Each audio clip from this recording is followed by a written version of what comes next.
Hi, this is Jessica Kalinowski, and this is week 8 of Using Information Effectively in Philosophy. This week we had to read 2 readings on the rules of game systems. And in the first one we learned that games follow a set of rules, written and unwritten.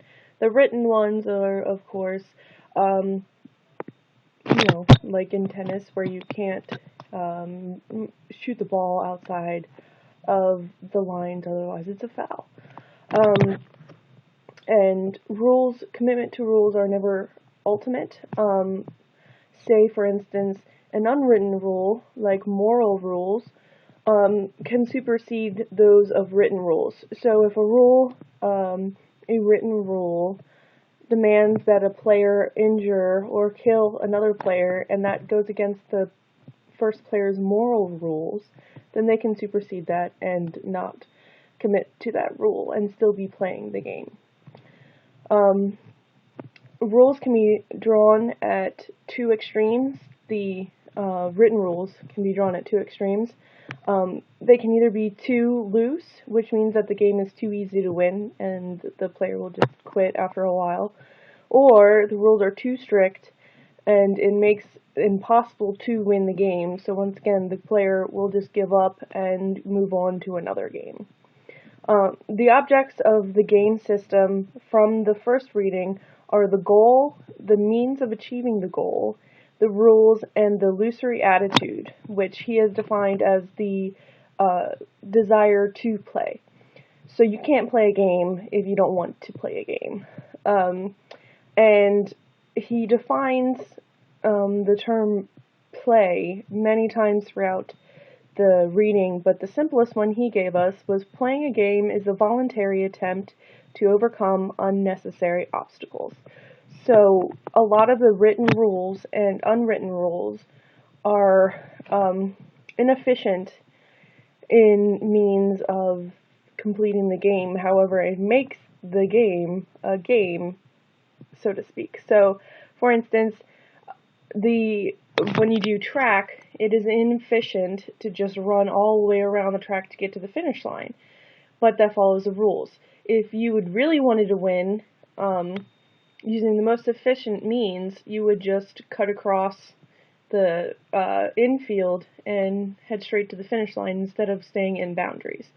So the inefficient means makes a game fun because it's outside of normal everyday behavior. So, you only try to use the most efficient rules and habits in real life to get things done faster, but games are fun because you do things out of the norm. And in the second reading, we learned that many rules are unwritten because they are unstatable. So a lot of timing rules are unstatable. Like they say, if you're playing a game of checkers, an unwritten rule is the amount of time that each player takes to make their move. So they say the average time is about like 20 seconds, and if it's any longer, the players get bored and they call them out, or they might even stop the game. But if you make a rule where it has to be within a reasonable amount of time, you have to be specific on what a reasonable amount of time is, because it can be different from player to player. So we base most of those on the common knowledge that 20 seconds is around a reasonable time. And in order to play a game, you must play fair at all times, which means that you follow all the rules. Of course, if, moral rules supersede that, that's different. But you follow most of the rules, and if you cheat, you're not really playing the game because you're not following the rules.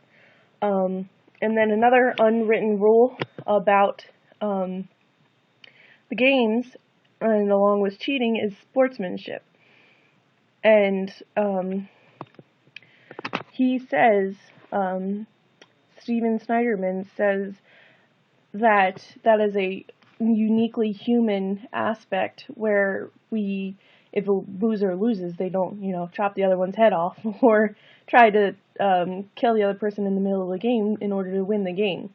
Now, he says that scientists tried to teach dolphins how to play water polo, and when they were trying to get the other team to not win, they used very violent and aggressive methods that were very unsportsmanlike, and he wondered if at all dolphins or animals could learn sportsmanship.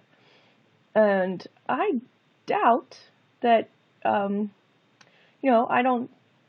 doubt his purpose, his idea that animals cannot achieve sportsmanship. And my example is along with dolphins. Dolphins in the wild often play a game of, I guess you can say, tag or catch with a thing of seaweed.